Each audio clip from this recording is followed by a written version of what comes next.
You were a political animal. Well, I suppose I was a bit. Yeah. I decided. I was asked would I stand for Fianna Fáil in 1967 in the Westport Urban Council elections. I was, I think, between, I don't know, was I 22 or 23 at the time, and I said I would. Again, I think there was a little bit of vanity involved, that I felt that if I was elected I could change the world, and I was elected, and I did very well. I actually topped the poll, and there were great people on the council at the time, people like the late Mickey Kelly and Jack Dever and Owen Hughes? Owen was on the county council, okay. and Matt Beckett. And at the very first meeting that we had, and quite unknown to me, because now there's a lot of meetings and all sorts of things happen before annual meetings to make sure that individuals are elected and all that. But at the very first meeting that we had, I was proposed for the chair, and there was no, it wasn't contested by anybody else, and I happily took it and felt that I could change the world, and discovered afterwards that I couldn't, and that patience was the one thing that you learn as a public representative, that things don't happen as quickly as you would like them to. But I was there for 37 years, and we rotated, irrespective of party numbers, we rotated the various offices after each election during my time. And I think that was very good for Westport, because it kept party politics out of the council chamber, and we worked together to achieve things. And I wish it doesn't happen anymore, and I think that's a pity. But anyway, that's. But how did the system maintain that? I mean, that's not fair politics to be that fair. Well, we just took a decision that we would leave party politics outside the door. I remember on one occasion, generally what happened was Fine Gael would get 4 seats, Fianna Fáil would get 4 seats, and there would be one independent. I remember at one occasion we got 5 of the 9, and we still cooperated on the rotation of the various offices, because we felt that's what was in the best interest of Westport.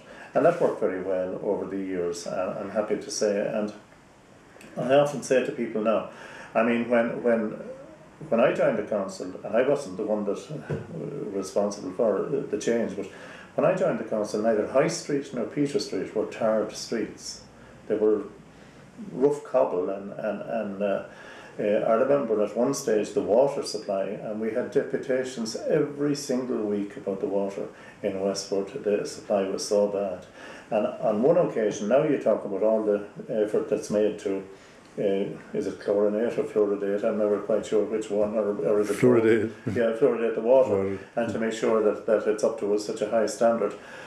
I remember on one occasion we had to put a generator on Coggeen Lake out the Leenon Road, and run an overground pipe into Westport in order to get water up to the top of the town to allow it to be boiled and for tea making purposes, but also to allow for toilets to be flushed and that kind of thing. So, you know, things were very bad at the time, and gradually that began to change, and gradually tourism began to take off. And of course in 1977 we had what I think was probably the real saviour, economic saviour of Westport, when Allergan Pharmaceuticals came to town. And nobody ever envisaged a day when it would be such a huge employer in the town, but gradually that happened too. And I remember within the council we had an acute awareness of the fact that we needed to do everything we possibly could to make sure that this industry, which had its headquarters in America, could feel comfortable and at home in Westport, and that they would see the council and the people as good neighbours and all that sort of thing. And I think that happened with considerable success over the years. They were our principal allies in the campaign. It went on for well over 10 years, if not longer.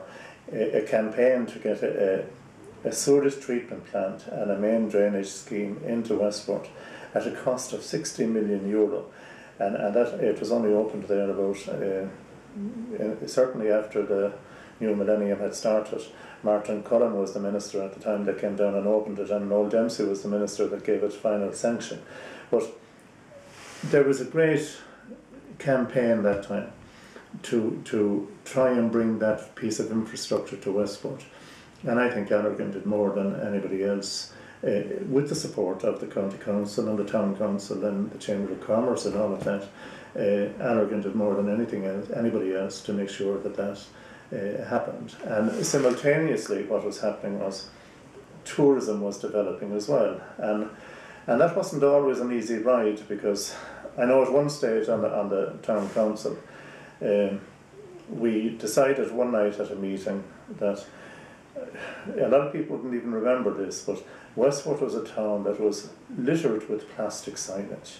And we took a decision at a meeting one night that we would let the message go out that anybody applying for planning permission for any kind of business, if they included plastic signage in their proposals, they wouldn't get permission for that, for plastic signage. That we wanted to rid the town of plastic signage. So that message went out very well, and gradually, simultaneously, we tried to persuade people who had plastic signage to get rid of it, and bit by bit, all of that happened. And we reached a stage where I think we virtually got rid of all plastic signage in the town, and that was great. I remember a time when there was considerable pressure on the council to support the whole notion of amusement arcades in the town. Now, the council would have been directly involved there in that for anybody to get a licence to run an amusement arcade, the local authority had to have first adopted the relevant section of the Gaming and Lotteries Act. And the council actually split on this, but a majority of us decided that this would not be good for Westport, because I suppose we thought of other towns, we visited other towns that had been literally taken over with amusement arcades and would claim to be tourist towns at the same time. And we felt that what had happened there was not in the interests of tourism, and we wanted a quality tourism product in Westport. So we resisted that right along the way, and I think it's one of the better things that the Town Council did, that it never ever adopted the Gaming and Lotteries Act to allow full-blown amusement arcades to come into Westport, and I think the town is better for it.